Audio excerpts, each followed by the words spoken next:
بندوں کو آزماتا ہے، پرکھ کرتا ہے، امتحان لیتا ہے، طرح طرح کی نعمتوں سے اسے مالا مال کرتا ہے، کاروبار وسیع ہو جاتا ہے، اس کے لیے دولت کے انبار لگ جاتے ہیں، دنیاوی مال و اسباب اس کے لیے جمع ہو جاتا ہے، منصب ملتا ہے، عہدہ ملتا ہے، اقتدار ملتا ہے، شان و شوکت ملتی ہے، لوگوں کے دلوں میں اس کا گھر بنتا ہے، تو اس کے ذہن میں یہ بات آتی ہے کہ میرے رب نے مجھے جو عزت دی ہے میں اس کا استحقاق رکھتا تھا، اور میں اگر اس لائق نہ ہوتا تو مجھے کیوں نوازا جاتا، تو گویا میرا رب میرے اوپر راضی ہے۔ اور پھر جب محفل نعت میں مہمان خصوصی بھی بن گئے تو پھر تو ان کے نفس کو اور تسکین مل گئی۔ جب پیر صاحب نے بھی ان کو ہی اہمیت دی تو پھر انہیں لگا کہ واقعہ ہی ہمارا رب ہم پہ راضی ہی ہے، تبھی تو ہمیں مذہبی طبقوں کے اندر بھی اہمیت مل رہی ہے، حالانکہ وہ جانتے ہیں کہ ہم نے یہ دولت کیسے حاصل کی ہے، وہ جانتے ہیں کہ ہمیں سجدے کی توفیق نصیب نہیں ہے، وہ جانتے ہیں کہ آج اس محفل میں مہمان خصوصی سے تو کل ہم شراب خانے میں تھے، انہیں پتا ہے،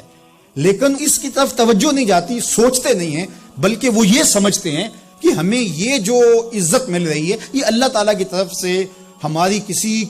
قبولیت کی وجہ سے یہ عزت ہے، حالانکہ یہ ان کی آزمائش تھی، ان کا امتحان تھا۔ دوسری بات، وَأَمَّا إِذَا مَبْتَلَاهُ، اور جب اللہ اس کو آزماتا ہے، فَقَدَرَ عَلَيْهِ رِزْقَهُ، اور اس کے رزق کو تنگ کرتا ہے، اس کو آزمائش کی بھٹی میں ڈالتا ہے، فَيَقُولُ رَبِّي أَهَانَنِ، تو پھر وہ چیخ اٹھتا ہے، میرے رب نے تو مجھے ذلیل کر کے رکھ دیا۔ بیماری آ جائے، ابتلا میں مبتلا ہو تو وہ کہتا ہے کہ میرا رب مجھ سے ناراض ہو گیا، تو یہ انسان کی کج فکری، ایسا نہیں ہے۔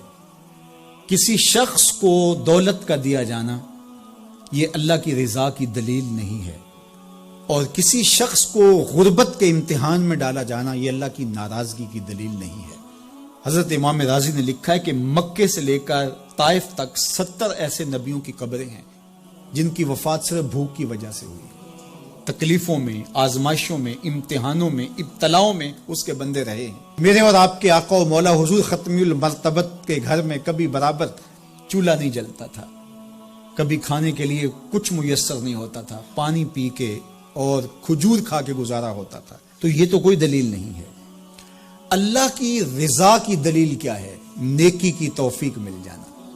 اور اللہ کی ناراضگی کی دلیل کیا ہے؟ کسی شخص کا گناہ پہ دلیر ہو جانا۔ کوئی بندہ گناہ پہ دلیر ہے اور معصیت، نافرمانیاں، اللہ کے حکموں کو توڑنا اس کا مزاج ہے، تو سمجھو اللہ اس سے ناراض ہے۔ اور اگر کسی کو اللہ نے سجدے کی توفیق دی ہے، کسی کو اللہ نے اپنے راستے میں خلوص کے ساتھ خرچ کرنے کی توفیقات عطا کی ہیں، حلال حرام کی تمیز اس کو عطا کر دی گئی ہے، تو پھر سمجھ لو کہ اللہ اس پہ راضی ہے۔ باقی رہی بات کہ کسی کو دولت کا زیادہ دیا جانا، کسی کو کم دیا جانا، تو یہ آزمائش ہے۔ اب جو اہل ایمان ہیں، اللہ کے بندے ہیں، وہ کیا کرتے ہیں؟ جب دولت زیادہ ملتی ہے، اقتدار ملتا ہے، منصب ملتا ہے، تو پھر اللہ کے شکر کے دائرے میں آ جاتے ہیں، اور جب مصیبت آتی ہے، تکلیف آتی ہے، اذیتوں میں مبتلا ہوتے ہیں، تو پھر وہ یہ نہیں کہتے کہ ہمارے رب نے ہمیں ذلیل کر دیا، بلکہ وہ اس پہ صبر کرتے ہیں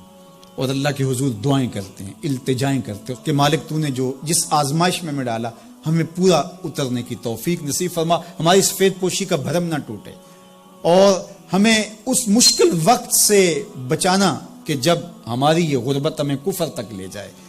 اور جب ان کو دولت مندی دی جاتی ہے تو وہ ڈرتے ہیں کہ اللہ ایسا نہ ہو کہ یہ دولت ہمیں فرعون بنا دے،